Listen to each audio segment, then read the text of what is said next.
vamos a Marcos 9, 14 al 29. No queremos hablar de otra cosa que no sea este pasaje que nos toca en esta mañana y sabemos que el Señor va a hacer su obra porque es su palabra y su palabra tiene su poder. Cuando regresaron a donde estaban los otros discípulos, vieron una multitud que los rodeaba y a unos escribas que discutían con ellos. Enseguida, cuando la multitud vio a Jesús, quedó sorprendida y corrieron hacia él, los saludaban. Y corriendo hacia él, los saludaban. ¿Qué discuten con ellos?, les preguntó. Y uno de la multitud les respondió: Maestro, te he traído a mi hijo que tiene un espíritu mudo y siempre que se apodera de él, lo derriba y echa espumarajos, cruje los dientes y se va consumiendo. Dije a tus discípulos que expulsaran al espíritu, pero no pudieron. Jesús les dijo: oh generación incrédula, ¿hasta cuándo estaré con ustedes? ¿Hasta cuándo los tendré que soportar? Al muchacho y lo llevaron ante él.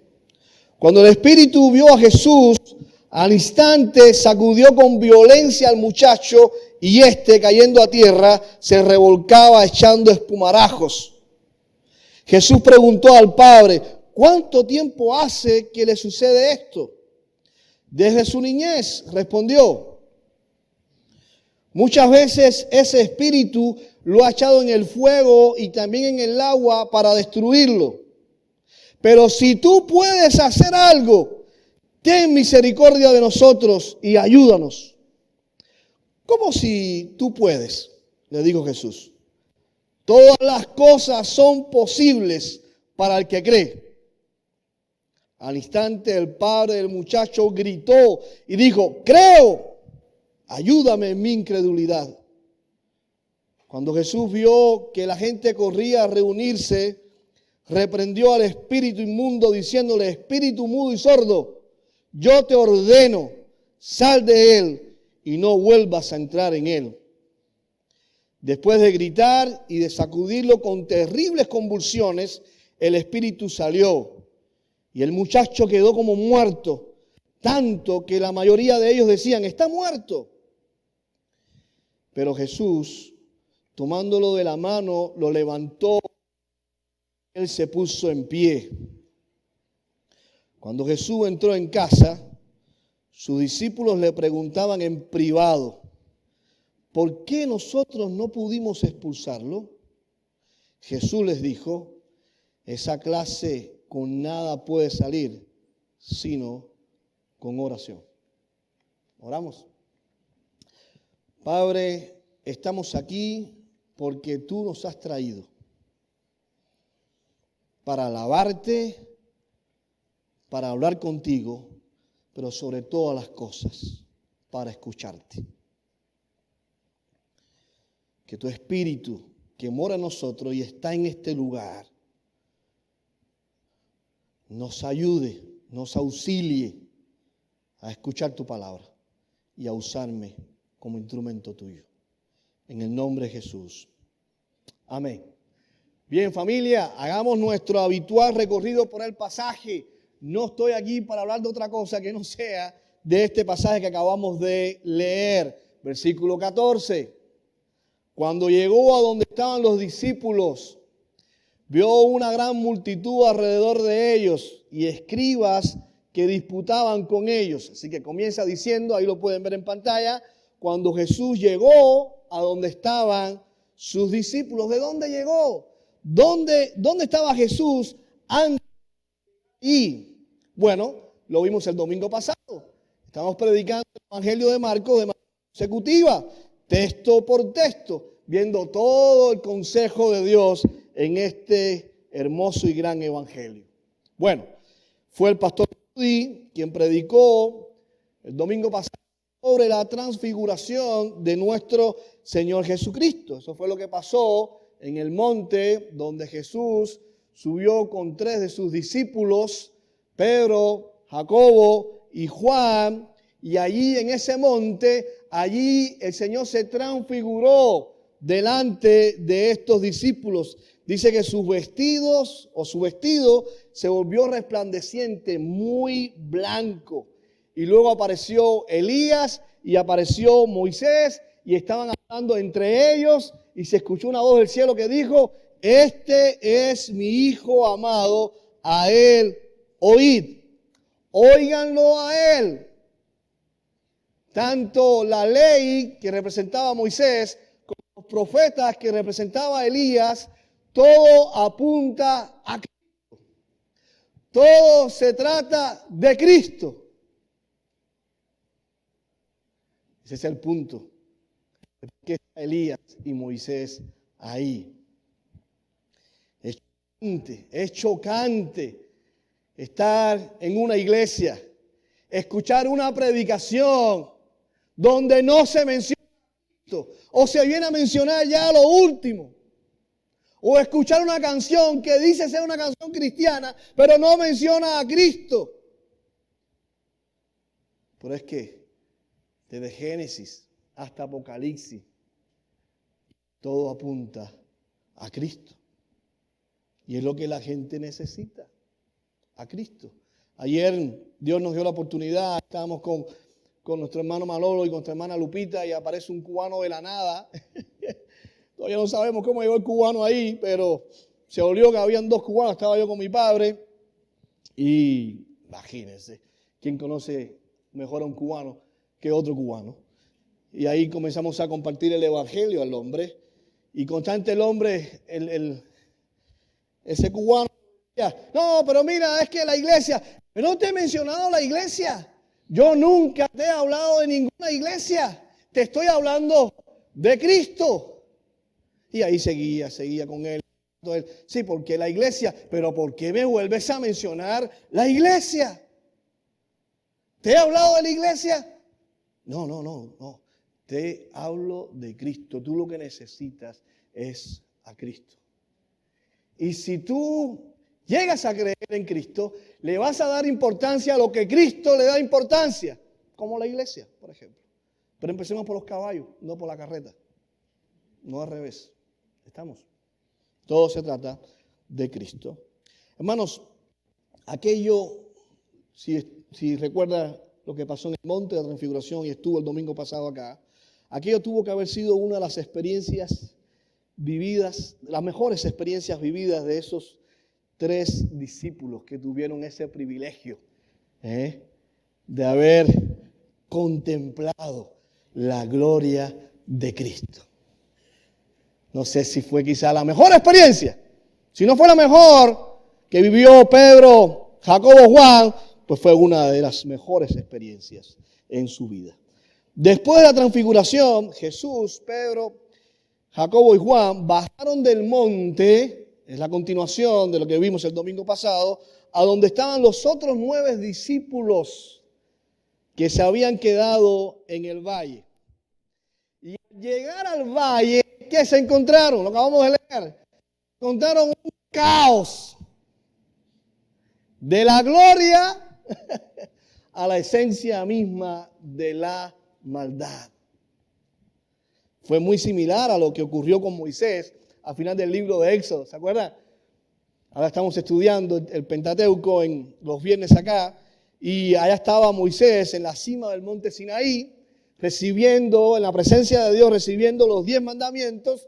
Uno de ellos dice: no harás imagen mía de nada lo que exista en la tierra, ni debajo de la tierra, ni arriba en el cielo. ¿Y qué estaba pasando abajo en la falda del monte Sinaí? El pueblo de Israel adorando un becerro, pensando que ese era el Dios que los había liberado de Egipto. Lo que encuentra Moisés es una generación de idólatras. Así también Jesús, al bajar de estar en la presencia de Dios en el monte de la transfiguración, se encuentra una generación, no de idólatras, sino de incrédulos. Generación incrédula, dice Jesús. Gente sin fe. Lo vamos a ver, tenga paciencia, vamos a ver.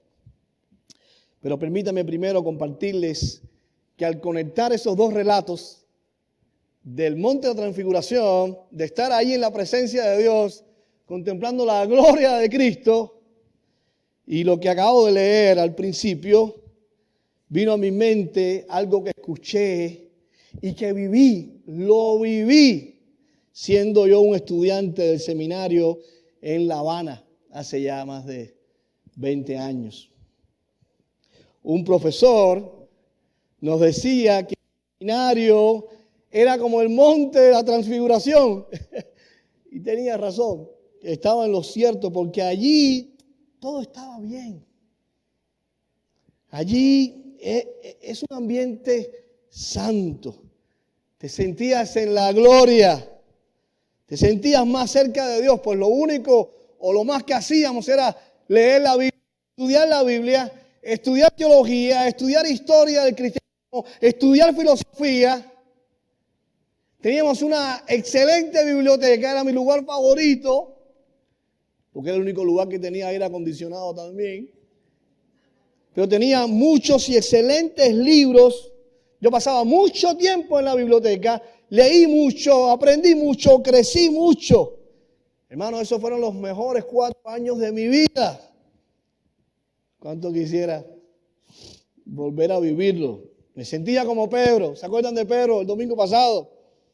Él estaba encantado de estar en la montaña, tanto que dijo, vamos a hacer unas cositas de campaña por acá, vamos a quedarnos a vivir aquí, vámonos de camping con Elías y con Moisés. Vamos, de aquí no nos vamos, aquí nos quedamos. Eso es lo que estaba diciendo Pedro. Oye, estoy en la gloria, ¿qué mejor que esto? Como irte para Punta Cana y quedarte a vivir ahí, algo así, no sé. Bueno, así me sentía en el seminario de La Habana. Por cierto, también está en una loma, está en un lugar alto. Pero cuando salías del seminario e ibas al valle, a las iglesias, a pastorear las iglesias, allí chocabas con otra realidad. Empezabas a chocar con todo tipo de problemas. Allí nos encontrábamos con los demonios y con gente endemoniada. Eso es lo que más hay en el valle. Eso es lo que en la vida. En el trabajo, el jefe está endemoniado, el vecino está endemoniado, el esposo y la esposa no están endemoniados, pero es algo parecido. Es más, se pone tan bravo, tan brava, que el demonio ni quiere entrar a esa vida, ¿verdad? Hermano, y no esperemos algo diferente. Seamos realistas. Somos pecadores viviendo con otros pecadores en un mundo caído por el pecado. ¿Qué esperamos? ¿Qué esperamos? ¿El paraíso? El paraíso lo perdimos. El paraíso lo perdimos. Por eso lo normal es sufrimiento, conflicto, problemas. Problemas.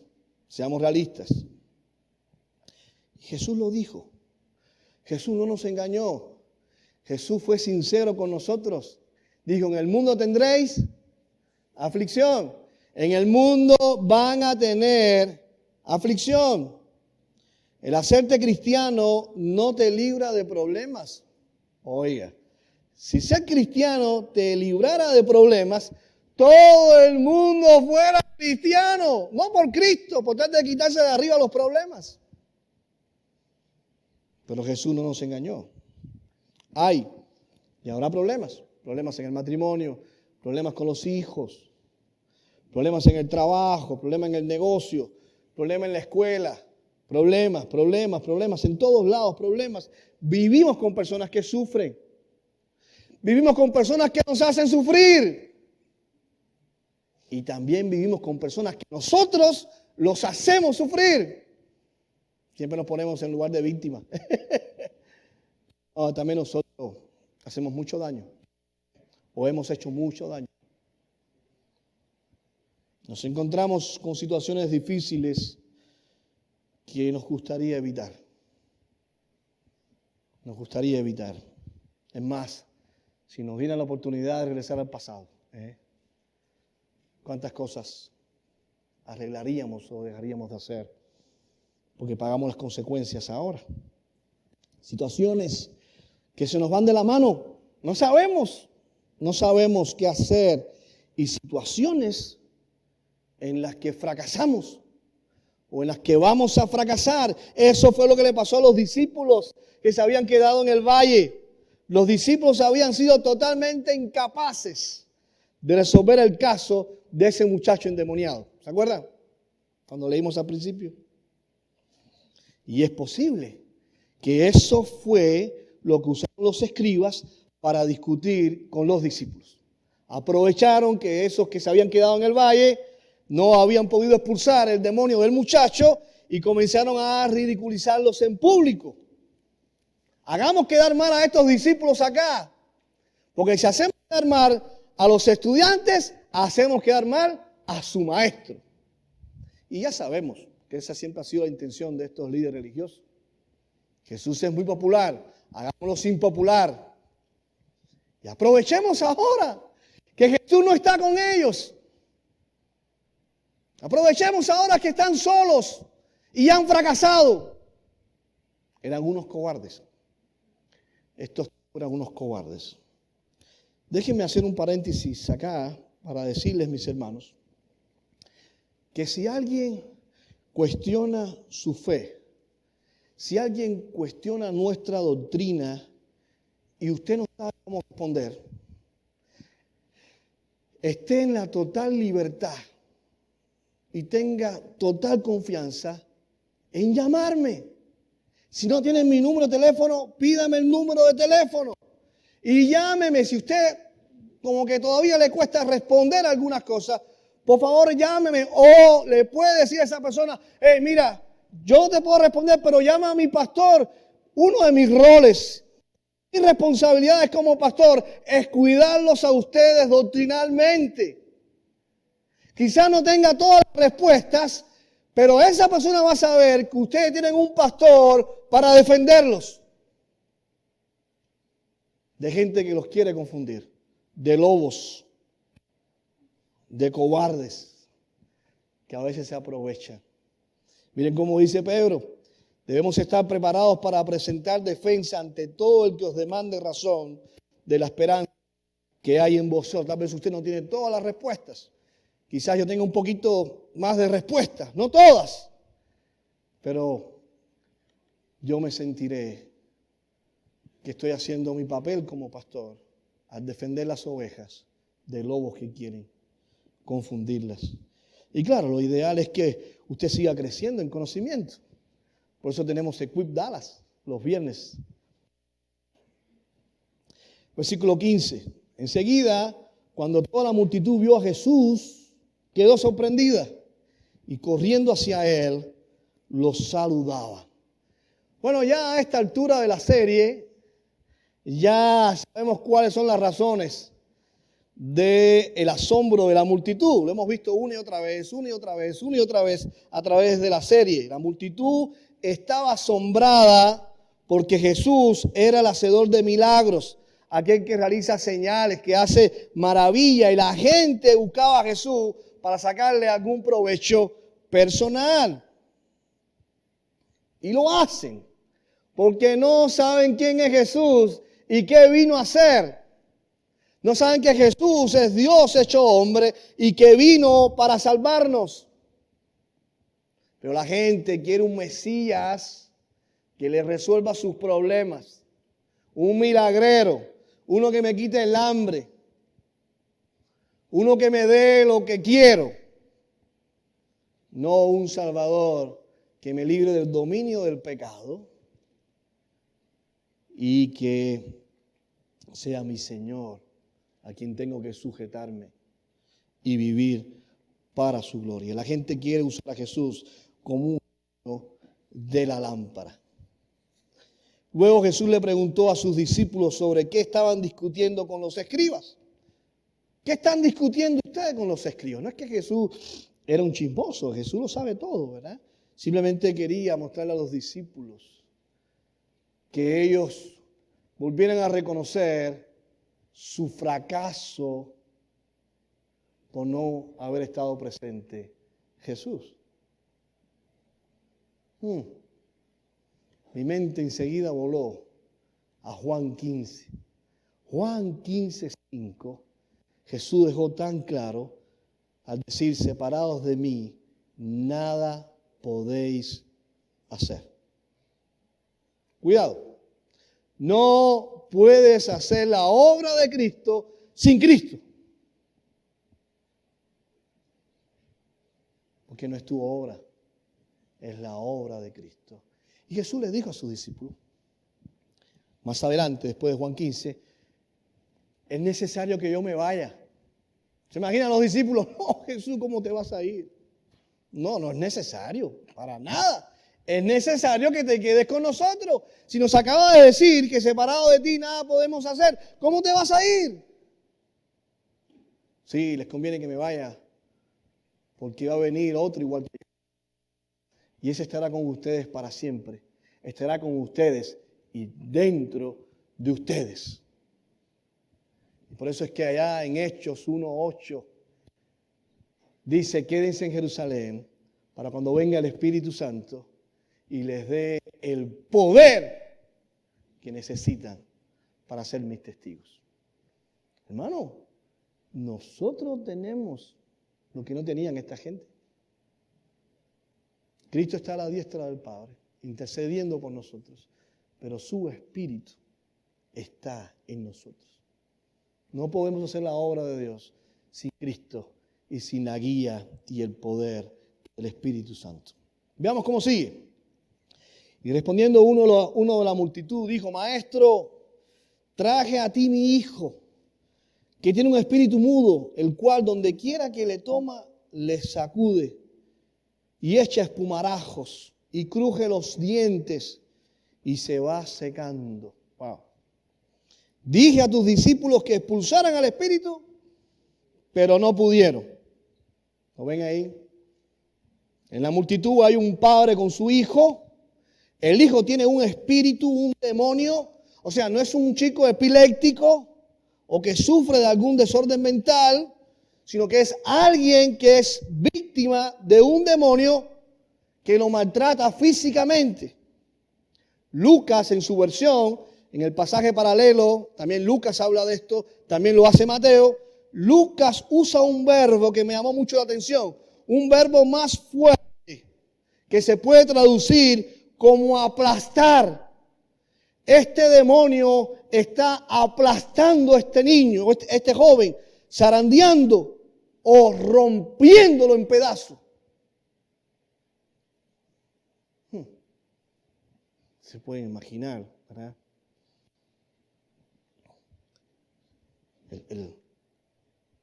El cuerpo de ese muchacho, si esto es lo que pasaba, cada vez que el espíritu lo sacudía, lleno de marcas, lleno de, no sé, hermano, qué difícil debe ser para un padre ver a su hijo así. Y más aún al saber cuánto tiempo lleva viendo a su hijo así. Miren lo que responde cuando Jesús le hace esa pregunta. Versículos 21 y 22, Jesús preguntó al Padre, ¿cuánto tiempo hace que le sucede esto? Jesús sabe todo eso, pero le está preguntando al Padre, como para hacerle saber a ese hombre, estoy interesado en tu problema, ¿ok? No eres uno más en esta multitud. Cuéntame tu historia. Dijo desde su niñez. No sé qué edad tenía el muchacho en ese momento, pero luego dice, muchas veces ese espíritu, ese demonio, lo ha echado en el fuego y también en el agua para destruirlo. Hermano, ¿puede ponerse en los zapatos de ese padre? Dice que desde que es un niño, como le dije, no sabemos qué edad tiene su hijo en ese momento, pero un solo día viendo a tu hijo así es suficiente para tenerte el corazón destrozado. Imagínense, semanas, meses, años viendo a su hijo así. Piensen en los detalles que da.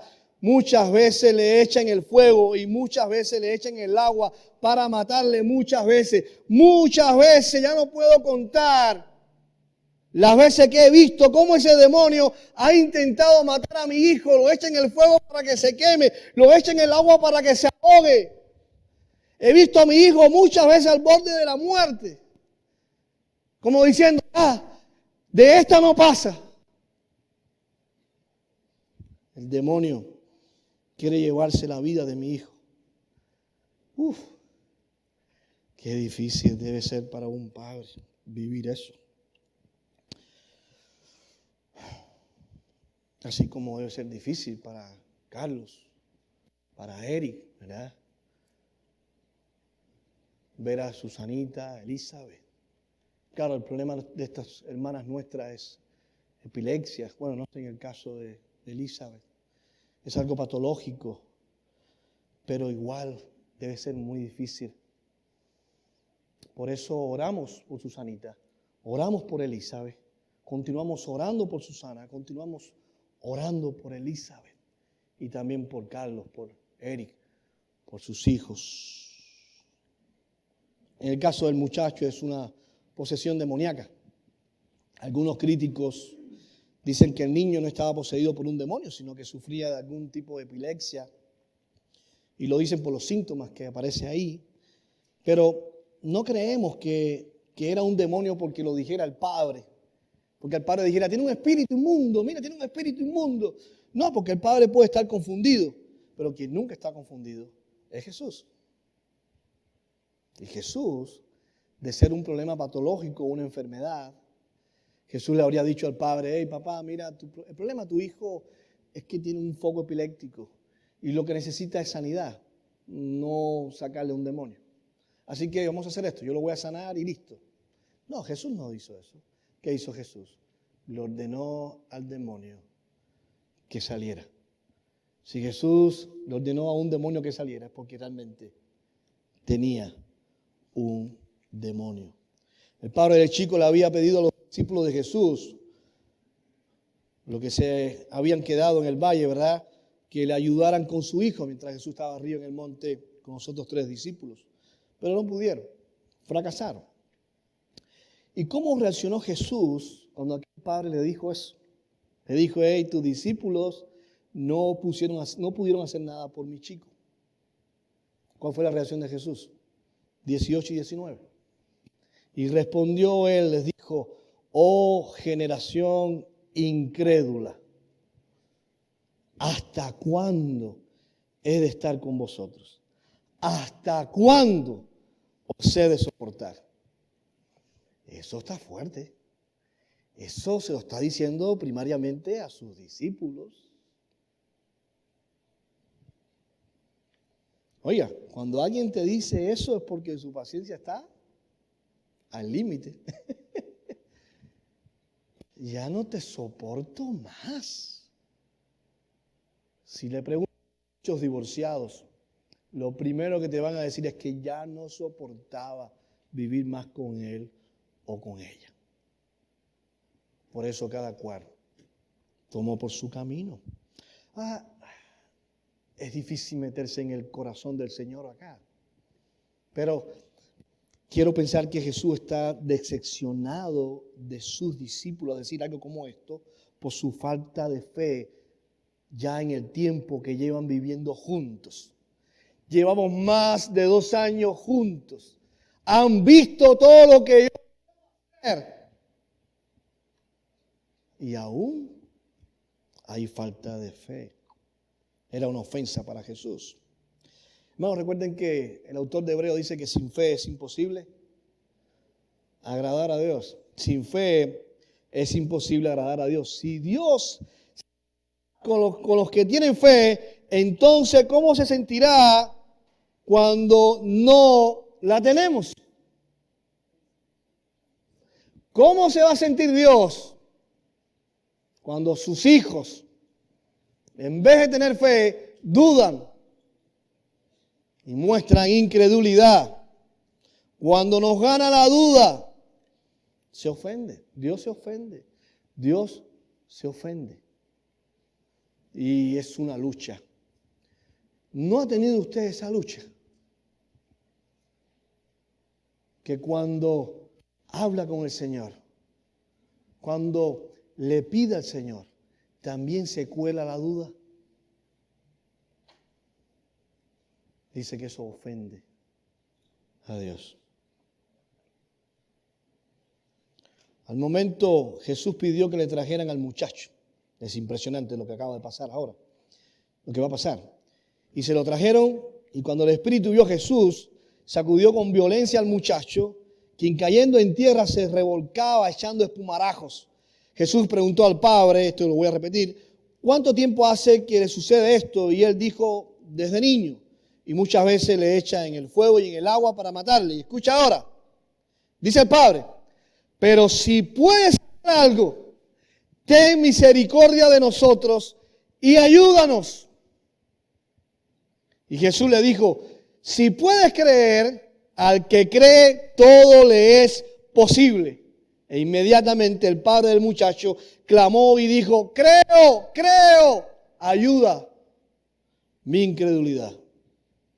¿Logran ver la desesperación del padre? Si puedes hacer algo, Jesús, si tú puedes hacer algo. En esas palabras como que el fracaso de los discípulos de no haber podido sacar el demonio de ese muchacho le hizo daño a la confianza y a la fe de ese Padre Jesús. Le hizo tanto daño que ahora él le dice a Jesús, tus discípulos no pudieron hacer nada. ¿Tú podrás hacer algo? No hay seguridad en esas palabras. No hay una total confianza en esas palabras. Es una fe débil. No está del todo seguro que Jesús puede ayudarlo. Pero me sorprende la respuesta de Jesús. Jesús le dice, lo siento amigo, lo siento. Yo no puedo hacer nada por alguien que cree que yo no puedo hacer nada por él. ¿Fue esa la respuesta de Jesús? Jesús le dijo, mira, vamos a hacer algo. Vete con tu hijo un par de días y cuando tengas una fe completa en mí, entonces ven y hablamos. ¿Fue eso lo que dijo Jesús? No. Jesús le dijo, si puedes creer, al que cree, todo le es posible. No se trata de si yo puedo, se trata si tú crees que yo puedo. Déjenme decirle algo, mis hermanos. Esto está para chuparse los dedos, para estar acá un par de horas más hablando de esto, pero no tenemos el tiempo. Tengo los músicos ahí ya listos para tocar, pero denme 3 minuticos más. Aunque sea para decirles, y de paso, esto no es una licencia o un cheque en blanco para que pidas lo que se te antoje, ¿eh? No. El que cree todo lo puede. No. Déjeme decirle que el punto acá, para no darle muchas vueltas, el punto acá, si vamos a fondo, es este. La fe no está solo en el poder, sino también en el querer. Y déjeme rápido explicar esto con el leproso del capítulo 1. Este hombre, el leproso, vino a Jesús y le dijo, Señor, si quieres, puedes limpiarme. ¡Wow! Impresionante. Tú puedes hacerlo. No tenía duda del poder de Jesús, pero no sé si quieres. Si quieres hacerlo. Mi problema no es con tu poder, sino con tu voluntad. Él no vino demandando nada. Él no habló como si Cristo tuviera que hacer algo por él. Él no vino buscando el milagro, arrebatando el milagro. Vengo por mi milagro. No.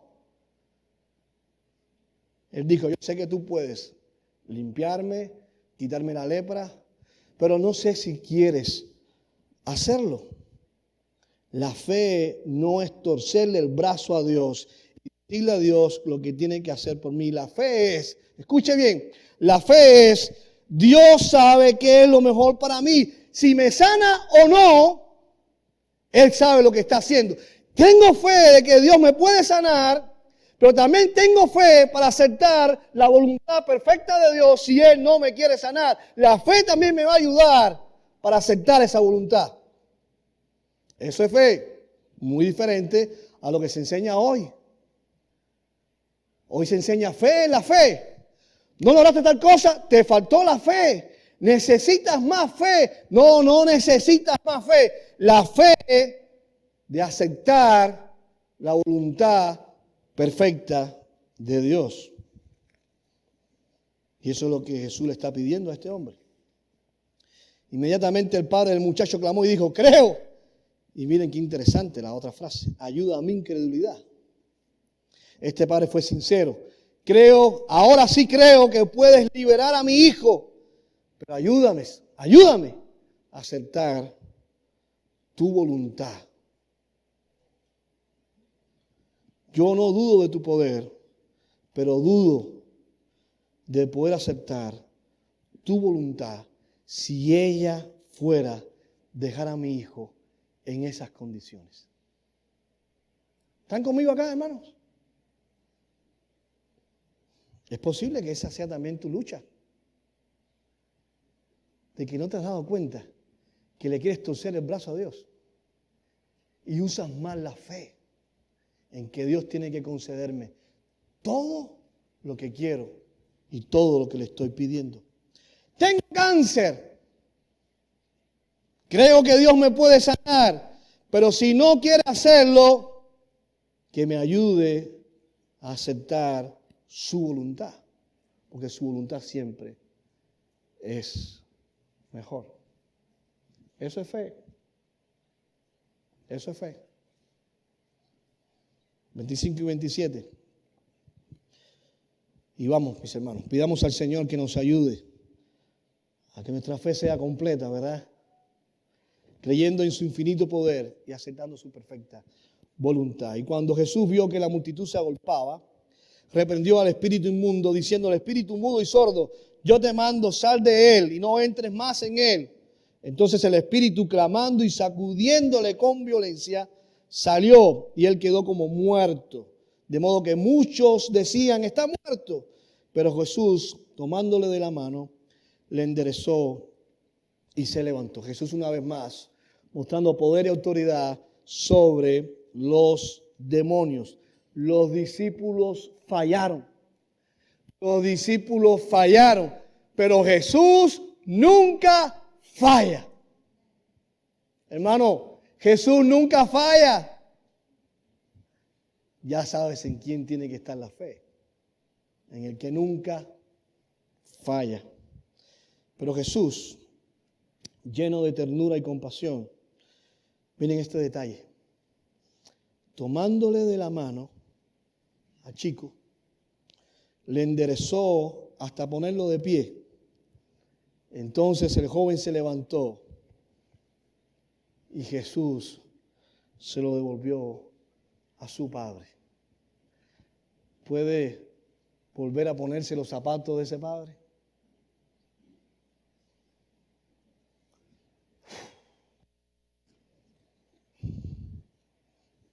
Tenía esperanza de ver a su hijo diferente. Se lo entrega nuevo. Ya voy a terminar. Y ustedes saben de que ¿saben cuáles son las tres más grandes mentiras que existen? ¿Verdad? Primero, la del abogado, que te dice que no te va a costar mucho. El dentista, que te dice que no te va a doler mucho. Y el pastor que dice que ya va a terminar.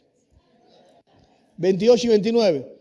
Cuando él entró en casa, sus discípulos le preguntaron aparte, ¿por qué nosotros no pudimos echarle fuera? Y él le dijo, este género con nada puede salir, sino con ayuno y oración.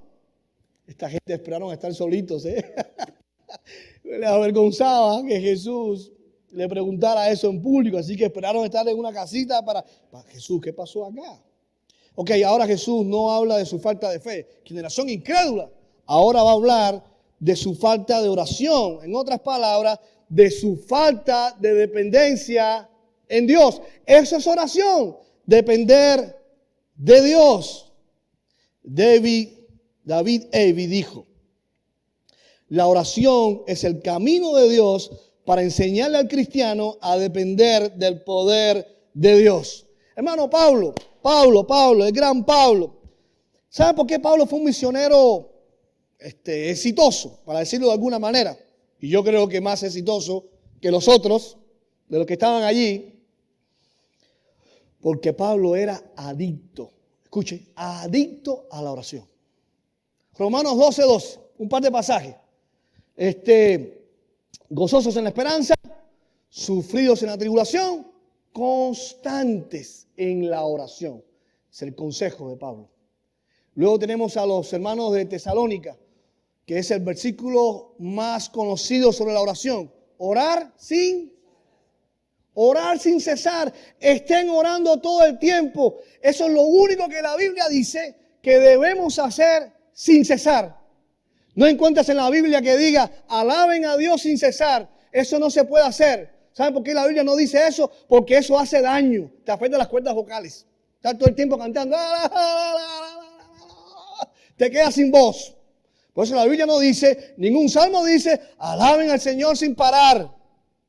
La Biblia no dice por ningún lado, lean la Biblia sin parar. Eso no se puede hacer. También te hace daño, te afecta la vista. Lo digo por experiencia. Pero si la Biblia dice, oren sin cesar, es porque eso no hace daño. Todo lo contrario, eso es lo que necesitas para ser usado por el Señor y para hacer la obra del Señor. Porque estás dependiendo de Él. Un par de frases de gente que eran hombres de oración y Dios los usó de manera extraordinaria. Charles Spurgeon dijo, nuestras necesidades son tan profundas que no debemos cesar de orar hasta que estemos en el cielo.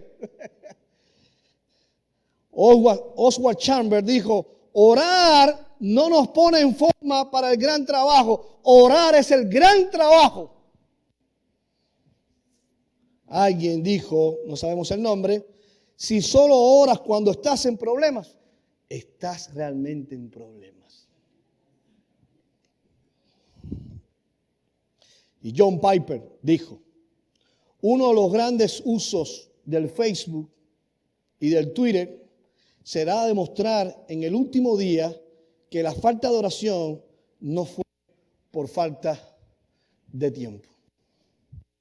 No tuve tiempo para orar. 38,000 horas en Facebook.